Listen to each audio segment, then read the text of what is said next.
Halo semuanya, selamat datang kembali di pembahasan mendalam kita kali ini. Nah, mumpung kita lagi santai, coba deh ambil cemilan kalian, seduh kopi, teh, atau mungkin siapkan mie instan favorit kalian dan cari posisi duduk yang paling nyaman.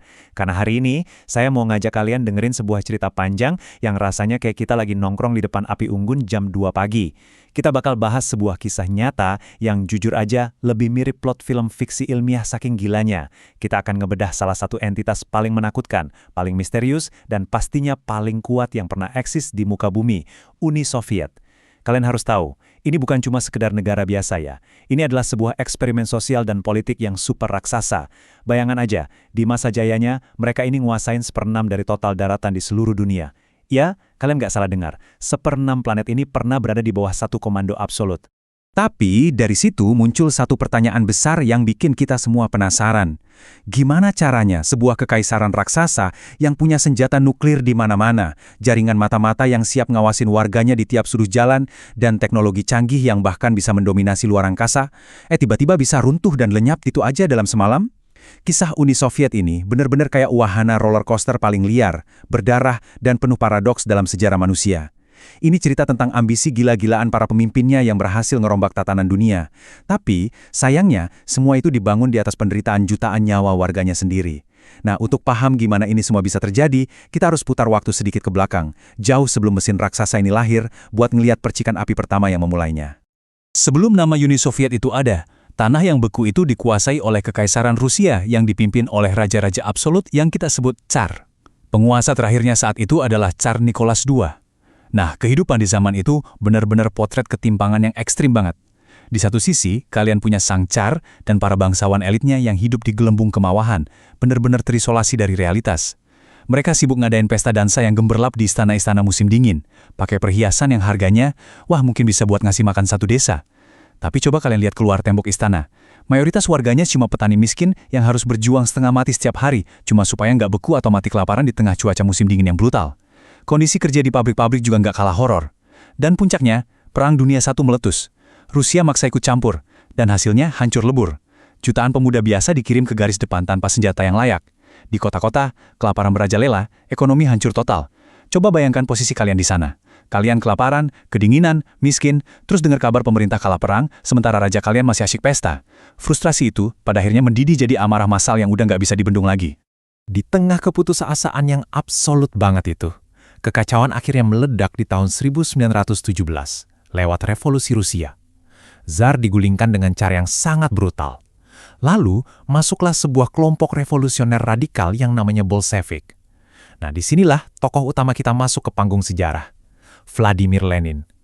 Lenin ini bukan cuma politisi biasa ya. Dia itu sosok yang sangat pragmatis, kejam, tapi sekaligus visioner yang percaya 100% kalau sistem yang lama itu harus dibakar sampai habis. Slogan yang dibawa kaum Bolshevik ini sebenarnya simpel banget, tapi itu adalah taktik psikologis yang super jenius. Mereka cuma bilang, tanah, makanan, perdamaian, dan kekuasaan. Udah, itu aja.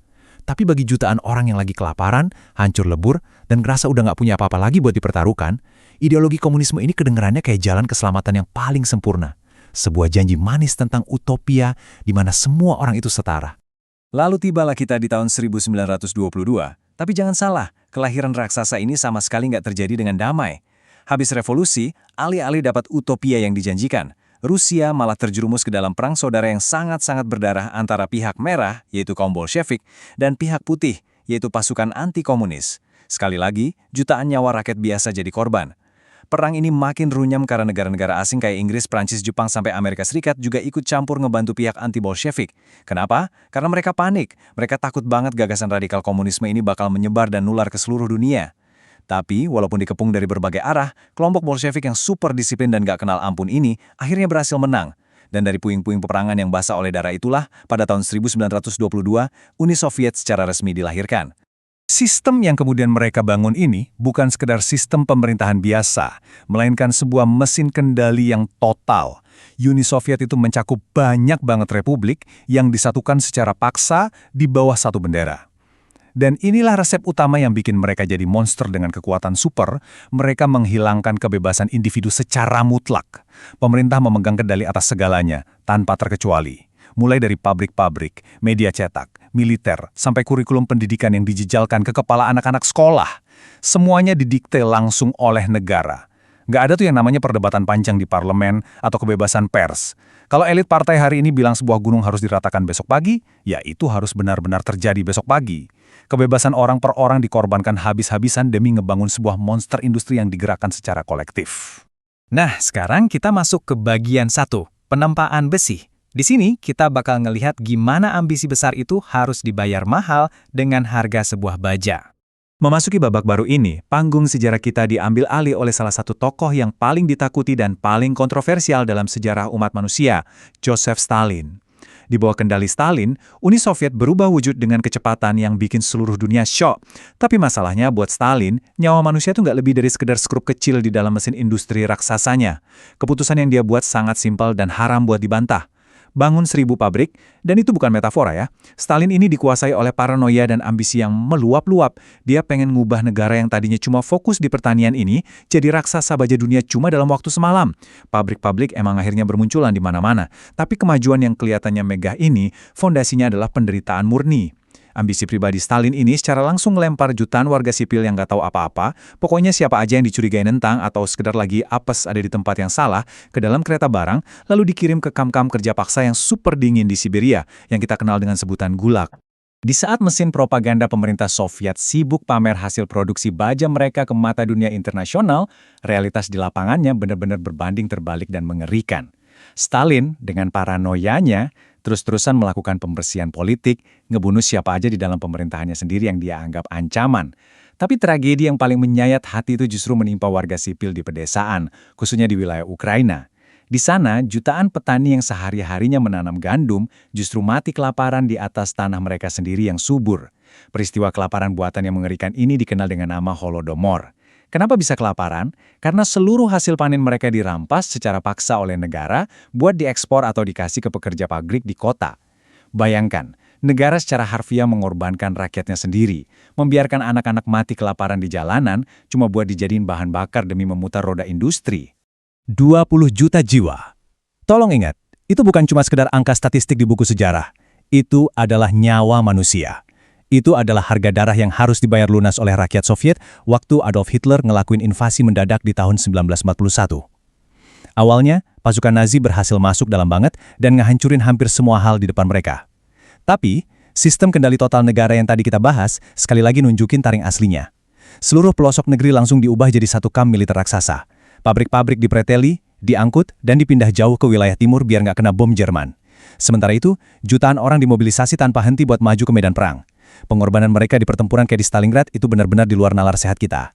Dan pada akhirnya, dari lautan puing kehancuran dan tumbukan puluhan juta mayat warganya, tentara merah Soviet berhasil mendesak mundur Nazi sampai akhirnya mereka ngeruntuhin Berlin di tahun 1945.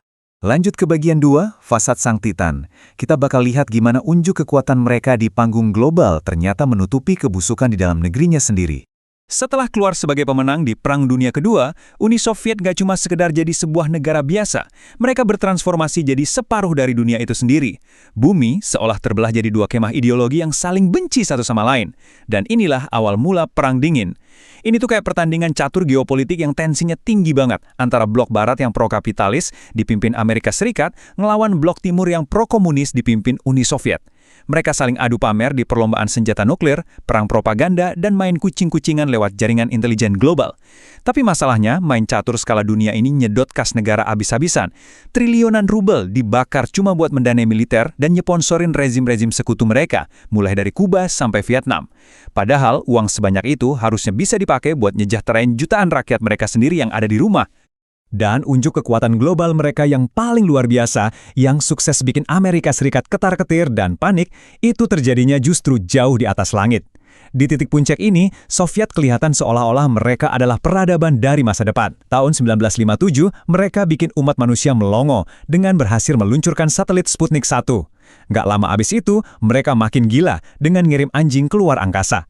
Dan puncaknya yang paling agung, mereka berhasil ngirim manusia pertama, Yuri Gagarin, nembus atmosfer bumi. Waktu Gagarin tersenyum dan balik ke bumi dengan selamat, dia langsung dipuja-puja kayak dewa di seluruh planet. Secara teknologi, Uni Soviet saat itu kelihatan abadi dan gak terkalahkan.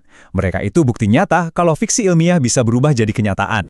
Tapi, dengerin ini, disinilah letak ironi paling gila dari seluruh cerita ini. Sebuah paradoks yang bikin miris kalau kita mikirin kehidupan warganya sehari-hari. Di luar angkasa, mereka kelihatan kayak dewa teknologi yang lagi naklukin bintang-bintang. Tapi di bumi, warga negara mereka harus rela antre berjam-jam, menggigil kedinginan di tengah badai salju musim dingin cuma buat beli sepotong roti yang keras atau sepasang sepatu dengan kualitas yang ampun-ampunan jeleknya. Kebijakan ekonomi terpusat mereka perlahan-lahan mulai nyekik masyarakat. Karena nggak ada kompetisi pasar bebas, inovasi ya mati total. Pabrik-pabrik itu beroperasi cuma buat menuhin target angka dari pemerintah yang seringkali nggak masuk akal. Gini deh analoginya, kalau pemerintah ngasih target kalian harus bikin 1 ton paku, pabriknya mungkin bakal milih bikin 1 buah paku raksasa yang beratnya 1 ton. Kenapa? Karena lebih gampang. Padahal paku raksasa itu nggak bisa dipakai siapa-siapa.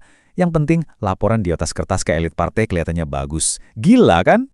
Terus, di tengah kondisi ekonomi yang udah mulai megap-megap, pada tahun 1979 pemerintahnya malah ngelakuin satu blunder militer yang super mematikan. Mereka memutuskan buat menginvasi Afghanistan. Awalnya perang ini dipikir bakal selesai cepet, tapi malah berubah jadi rawa berdarah yang panjang banget, yang sering banget dijuluki sebagai Vietnamnya Soviet. Pasukan pemberontak mujahidin yang di-backing sama Amerika Serikat ngasih perlawanan gerilya yang bener-bener nggak ada habisnya. Keputusan invasi ini bukan cuma menguras habis sisa uang negara yang emang udah nipis, tapi yang jauh lebih tragis, ribuan pemuda Soviet yang nggak tahu apa-apa dikirim ke pegunungan terjal di Afghanistan, cuma buat pulang dalam peti mati berlapis seng. Ini benar-benar ngancurin sisa-sisa mental masyarakat dan bikin para ibu di Uni Soviet kehilangan seluruh kepercayaannya sama janji-janji manis pemerintah mereka.